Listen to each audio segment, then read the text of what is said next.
Hello again, everyone. Today I am representing, let me tell you here, I got my Ranma 1/2 t-shirt on. This is, for those who don't know, that's Ranma Saotome, girl half, Ran-chan as we like to call her. There's a reason for this. I'll be getting into My Girls, the Dirty Pair with some Spec there. There's something happened that made me a little bit excited for their hopes and for a new series or something, perhaps. Anyway, I'm going to go up against their girl, Riri Williams. I say their girl because, honestly, I haven't read a Marvel comic after 2009. There's probably a good reason for that. And I also wanted to toot my own horn a little here. And I hate doing that. I'm a very humble guy. But May 25th in my Spec versus the Devil, I know only 2 people watched it, but still, I did, way before this Grendel news came out that it was going to Netflix, I did tell you that Maids the Hero discovered number 6, which is like the first color Grendel, Hunter Rose backup story. I had that one about, $25. You could get a near mint copy of that one. That's now about a $60 book. And I also showed Grendel number 1, the Christine Spar. That at the time was $10 to $15. Now that's about a $40 to $50 book. So I had no idea that was coming out as a series. I just thought that was one of the last great untapped comic intellectual properties. So there you go, and it happened. So, yay. But today I wanted to get into the Dirty Pair, and like I said, there's a very good reason for that, besides I'm a huge fan. And I want to go up against Riri Williams, Ironheart number 1, which was on the CB SI Hot 10. It was actually the Jen Bartel variant, 1 in 50 variant, which is like $800 to $1,000 or something crazy like that, and a CGC 9.8.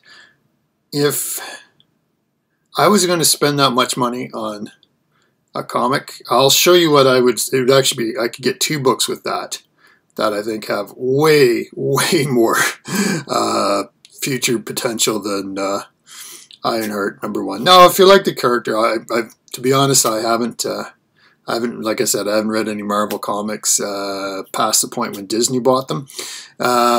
Maybe a great character, maybe your favorite, fantastic. If you want to go out and spend $1,000 on Ironheart number 1 and a 9.8, I will never say, tell you what to do with your money. I'm just saying what I would do and what I would believe would be a better choice for future investment purposes. But I know nothing. I'm not a prognosticator. But I did call Grendel. There you go. Anyway, so let's get into this, why I'm excited about the Dirty Pair today. All right. So here it is. This is on Kickstarter. Let's dub the Dirty Pair TV series. So today, this is October 6th, 2021, of their 275,000 US dollars goal, they've reached 321,000 US dollars. It was literally funded in, I think, 2 days or something like that. Just amazing. It's basically put on by Sean Kleckner, president of Right Stuff. People that don't know, Right Stuff is a huge website where you can mainly order your manga volumes. They give deep discounts, so that's where a lot of people get their anime from. So Sean Kleckner, he's as president of Right Stuff, that's a big deal. The reason it's being dubbed is because even though it's been available in subtitles for many decades now, the audio tapes, I guess, were lost. So in order to do that, it's quite a contribution, or quite a financial contribution needed. So anyway, needless to say, I will be donating to this. It's just a matter of how much. So, but what's cool is that, you get something like this, maybe there's some momentum that could come. So let's get into some of the comics that I think, and I'll show you what I ordered, but I think this one right here, this is Eclipse Comics, Dirty Pair, first series, kind of their first American appearance in a comic. This would probably be the one, and this one is dirt cheap. I'll bring up some screens and you can see some current eBay listings. There's one that for the entire 4-run series, and if it wasn't for the American shipping right now, I'd be all over that. I'm just going to bring that up right now. It's on my watch list. And you know what? Screw it. I pulled the trigger on that one, sorry. Had to do it. Like I said, this is an expensive YouTube series for me. It's because I keep putting my money where my mouth is, but we'll see how it goes. Total cost for this one, so about $38 all told for 4 comics. $38 because of the expensive shipping. So what is that? That's $9 a comic, something like that. So it's, yeah. But if they are in your mint, I still say that's a good investment. We'll see how it goes. So let's have a look at some Ironheart #1 listings. And of course, I won't get the Jen Bartel variant because I'll do that one later. I'll show you what I would buy. But let's just go with like the standard A cover variant. So we'll see how that is. So as you can see, there's a lot of discrepancy in the listings, and you got in Canadian dollars anywhere like 45 to 75, 72 for the normal A covers kind of thing. A bit more than what I just paid for the first 4 issues of the Dirty Pair from Eclipse Comics. I think that was, what, 1993? Something like that. And again, this is all, of course, we all know Ironheart is coming to Disney+. So there's a lot of hype, a lot of speculation there. But I wanted to contrast to something like this to the Dirty Pair, who are basically walking planetary level disasters sent to investigate crimes. Now this is action comedy, of course. It's meant to be funny, and they make lots of mistakes. They're very brazen. And it's never their fault either, even though it is a lot of times. But, you know, it's a series of unfortunate events, usually that winds up in the destruction of a planet that they're investigating. So it's all, like I said, comedy, fun. So as far as like agenda, no. There's no agenda with the Dirty Pair. And this is kind of what I miss with modern comics. And I know lots of, anybody who watches YouTubes and comics, you're going to see this a lot.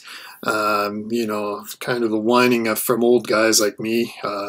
You know, comics are woke, comics are this, comics are that. And again, I think a lot of this, like I'll go back to my previous video, sort of where the media is the message, or the medium is the message. Comic books aren't comic books anymore. They're scripts.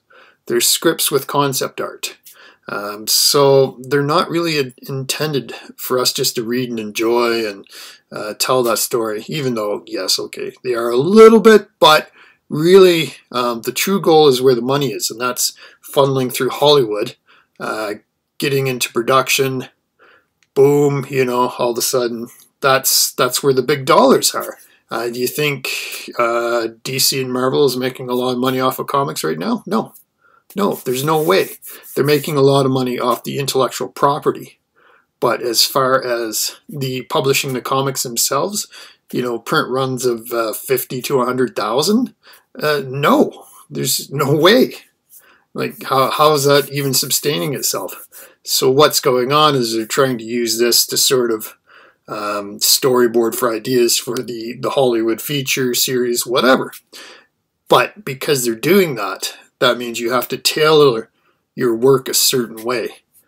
I find a lot of the new comics, especially new characters, are kind of being tailored to Hollywood, because that's kind of the end goal for comics now, right? Western comics. Not the case for manga. Manga, the end goal is anime, but anime has a much... There are no sort of political associations with Japanese anime. It goes to a whole bunch of different places, and good for them. I mean, they didn't have the Comics Code Authority for 40 years or 30 years, sort of telling them what they can and cannot do. Yeah, I'm rambling, but anyway, so there's my pick. Basically, I also picked up, and you know, my wife's going to kill me because I'm on a buying spree here, but I also picked up another purchase here. Was Dirty Pair. I did this one yesterday, and this is the one I was going to show you. This was the Dirty Pair Sim Hell, and this is by so originally it was Eclipse, and then the Studio Proteus went over to Dark Horse. And the main reason I got Sim Hell, I only own one of these volumes. I only owned number 1.